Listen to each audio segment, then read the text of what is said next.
बोल जयकारा बोल मेरे श्री गुरु महाराज की जय। सौभाग्यशाली गुरुमुखो, मलांगा स्पेन 6 अगस्त को श्री सद्गुरु दाता दयाल जी ने मलांगा एयरपोर्ट पर कृपा की, तो स्वागतार्थ आए हुए सभी गुरुमुख प्रेमी एक ही स्वर में अपने हृदय अभिराम सकल गुणधाम महाप्रभु जी की जय जयकार करने लगे। सबके हृदय में अपार आनंद छा गया। यहाँ पर बड़े आश्रम का निर्माण पूर्ण हो चुका था। आप जब नवनिर्मित आश्रम पर पहुंचे तो भक्तों ने स्वागत में मधुर गीत गाए। 7 अगस्त प्रातः शुभ मुहूर्त का शुभ दिन था। प्रेमियों के दिलों में प्रेम और खुशी का सागर उमड़ पड़ा। उन्होंने श्री आज्ञा को सिरोधार्य कर बड़े आश्रम का निर्माण कार्य पूर्ण किया था। सत्संग हॉल और श्री मंदिर को भव्य रूप प्रदान किया था। सारे आश्रम को टिमटिमाती हुई रंग बिरंगी लाइटों से सजाया गया। छत से लटकती पुष्पों को सुवासित लड़ियां वातावरण को महका रही थी। सूर्य देव नभ में अपनी लालिमा बिखेर रहा था। पक्षियों का कलरव मधुर संगीत की ध्वनि उत्पन्न कर रहा था। श्री दाता दयाल जी के श्री मंदिर में प्रवेश करते ही गुरुमुख जन उच्च स्वर में जय जयकारे बुलाने लगे। आपने निज कर कमलों से श्री परमहंसों की दिव्य प्रतिमाओं को सुसज्जित सिंहासन पर विराजमान किया।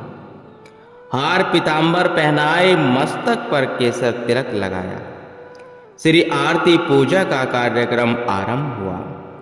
तत्पश्चात आपने अपनी अमृतवाणी में फरमाया, आज का दिन आप सब गुरुमुखों के लिए बड़ा भाग्यशाली दिन है, जिससे आप अंतरात्मा में अलौकिक खुशी और सच्चे सुख को हासिल कर रहे हैं। इस खुशी और आनंद की तलाश से सारा संसार मारे मारे फिरता है, मगर यह आनंद और खुशी जो आपको अंतरात्मा में अनुभव हो रही है, उसका कारण यह है कि आप उसी खुशी के भंडार के सन्मुख हैं, जो सुखों और खुशियों के आगार हैं, जिनका ध्यान करने से, जिनको याद करने से इंसान के हृदय और रोम रोम में खुशी समा जाती है। आज वही अवसर आपको मिल रहा है। श्री परमहंसों के पावन दर्शन बहुत भाग्यशाली से होते हैं। इस सच्ची वह दायमी खुशी को पाने का यही साधन है। यह सत्य है कि महापुरुष सुखों के भंडार होते हैं, खुशियों के आगार होते हैं। उनकी याद इंसान के रोम रोम में खुशी भर देती है। दुनिया की याद करने से इंसान की चिंता बढ़ती है और सद्गुरु का शब्द, सद्गुरु की याद, वह उनकी श्री आरती पूजा का अवसर जिसमें की सच्ची याद है, इंसान के दिल में समा जाती है, वह अपना असर दिखाए बिना नहीं रहती। मालिक की याद कब आती है? जब जीव का सत्पुरुषों से मिलन होता है, जब ऐसा समागम और अवसर मिलता है। मालिक की कृपा से यह ऐसा स्थान बन गया है जहां आकर गुरुमुख अपनी आत्मिक प्यास बुझा सकते हैं, अपने अंदर सच्ची खुशी और सच्चा आनंद भर सकते हैं। सुबह शाम जो नित्य प्रति यहाँ आकर श्री आरती पूजा, सेवा, सत्संग, सुमरण और ध्यान करेगा, वह सदा खुशियों से भरपूर रहेगा, अपना लोक परलोक सुहेला बना लेगा। श्री मंदिर जी के मुहूर्त का भव्य नजारा निरखकर और महाप्रभु जी के पावन वचनों का अमृत रसपान कर सबके हृदय में परम उल्लास छा गया। वे मुक्त कंठ से श्री चरणों में कोटिस आभार प्रकट करते हुए आपका गुणगान करने लगे। अपने सुंदर उपदेशों से सब प्रेमियों को निहाल कर भक्ति के सच्चे धन से माला माल कर आपने तेनरीफ की ओर प्रस्थान किया। तेनरीफ भक्तों की विनय पर श्री प्रभु जी ने स्पेन के दूसरे शहर तेनरीफ में कृपा फरमाई। यहाँ के भक्तों में गुरु प्रेम की एक निराली ही झलक देखी। वे नित्य प्रति नियम से भक्ति के सभी साधनों श्री आरती, पूजा, सेवा, सत्संग और मुस्सुमरण ध्यान का पूर्ण लाभ उठाते। श्री सद्गुरु महाराज जी उनके भक्ति भाव पर अति प्रसन्न हुए। आपने उन्हें भक्ति में और अधिक सुदृढ़ करने के लिए पावन श्री वचनों में फरमाया, मनुष्य के मन में हर पल व हर घड़ी विचार उठते रहते हैं। विचारों का जीव के अंतर मनस पर बहुत प्रभाव पड़ता है। जैसे विचार होते हैं वैसे ही जीव कर्म करता है। जैसा बीज बोएगा फल भी उसी के अनुरूप ही पाएगा। विचारों को बल संगति से मिलता है। जैसे संगति में जीव रहता है वैसा ही उस पर रंग चढ़ जाता है। जिन जैसी संगत करी तैसो ही फल लीन। कदली सीप भुजंग मुख बूंद एक गुण ली तीन। सीप गयो तो मोती भयो कदली भयो कपूर। अह मुख गायो तो विष भयो संगत को फल सूर। जो जैसी संगति करता है उसी अनुरूप ही उस पर प्रभाव पड़ता है। बूंद तो एक ही होती है, परंतु जब सीप के मुख में जाती है तो मोती बन जाती है। केले पर पड़ती है तो कपूर का रूप धारण कर लेती है और सर्प के मुख में जाने से भयंकर विष बन जाती है। यह सब संगति का प्रताप। प्रेमियों, विचार धारा को शुद्ध रखने के लिए सत्संग अचूक दवा है। सत्संग श्रवण एवं मनन करने से नाम में लीप लग जाती है। नाम की अलौकिक शक्ति से अनेकों जन्मों की बिगड़ी बन जाती है। मन को शांति मिलती है और जीव को मुक्ति को प्राप्त करता है। तेनरीफ के प्रेमियों को अमर सुख को पाने के साधन प्रदान कर अब आपने मैट्रिक में कृपा फरमाई। मैट्रिक श्री प्रभु जी का देव दुर्लभ दर्शन पाकर मैट्रिक के भक्तों के दिलों पर खुशी की बहार छा गई। आप उन्हें भक्ति रंग में रंगा देखकर अति प्रसन्न हुए।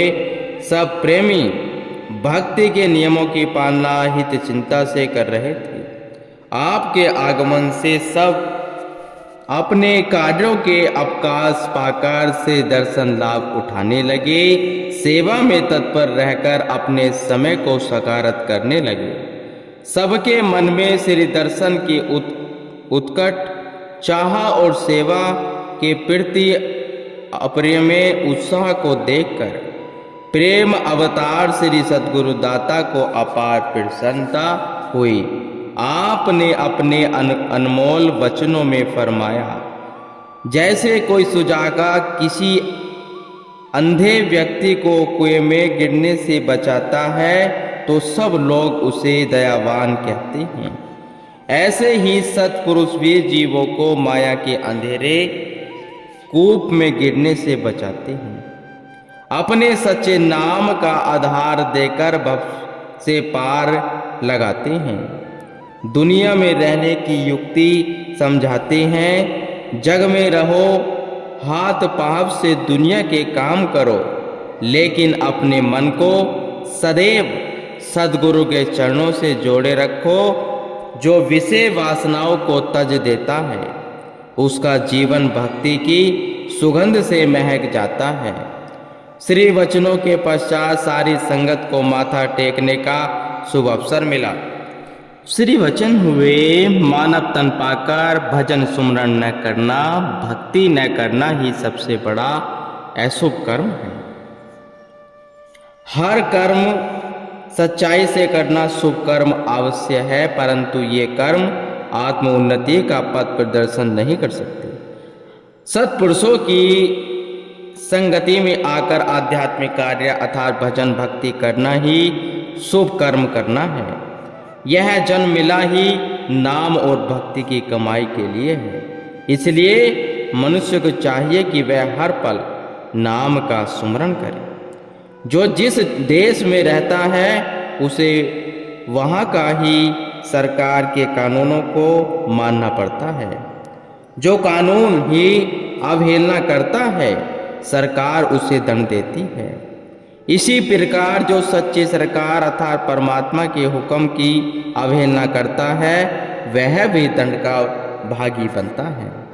इसलिए यह जो जन्म मिला है यह भक्ति करके भगवान से एकाकार होने के लिए मिला है। इस प्रकार भक्तों के संशय का निवारण कर आपने उनके हृदय में आध्यात्म का आलोक भर दिया। उन्हें भक्ति से ओत-प्रोत कर आपने अमेरिका की ओर प्रस्थान किया। एयरपोर्ट पर स्वागतार्थ पहुंचे हुए गुरुमुख प्रेमियों ने जब श्री सद्गुरु महाराज जी के नूरानी मुखमंडल की झलक पाई तो उनके हृदय खुशी से स्पंदित हो उठे। आंखों की शीतलता मिली और वे इस अमीय रस और अलौकिक सुख को पाकर प्रेम विभोर हो गए। कार में विराजमान होकर श्री प्रभु जी जहां नए आश्रम का निर्माण हो रहा था, भक्तों ने आपके लिए चलता फिरता एक भवन किराए पर लिया और उसमें विराजमान होकर आपने सबको प्रसाद दिया। वहां से सेवकों सहित फिर कुटिया में कृपा की। जिसने भी आपके शुभ आगमन का शुभ समाचार सुना वे प्रेमी सब काम काज छोड़कर श्री दर्शन हेतु आने लगे। संगत को देखकर ऐसा लग रहा था कि मानो श्री प्रभु जी श्री आनंदपुर में विराजमान हो। निस दिन वचनों की वृष्टि में रूहानियत के गहन रहस्य खुलने लगे। श्री वचन हुए। एक देश में जब कोई इंसान दूसरे देश में जाता है तो मंजिल तक पहुंचने के लिए उसे मार्गदर्शक की जरूरत पड़ती है। इसी प्रकार परलोक के सफर के लिए रहबर की आवश्यकता होती है।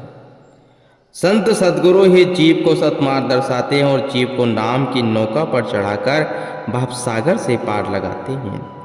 सत्पुरुषों की रहनुमाई के बिना जीव का अगम भवसागर से पार होना असंभव है।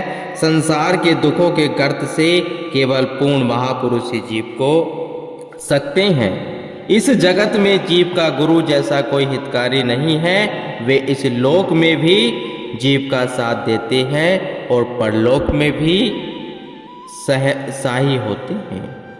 एक दिन मौजवत सभी भक्तों को बुलाकर आपने फरमाया, एक बाप के दो बेटे होते हैं परंतु दोनों के विचार अलग होते हैं।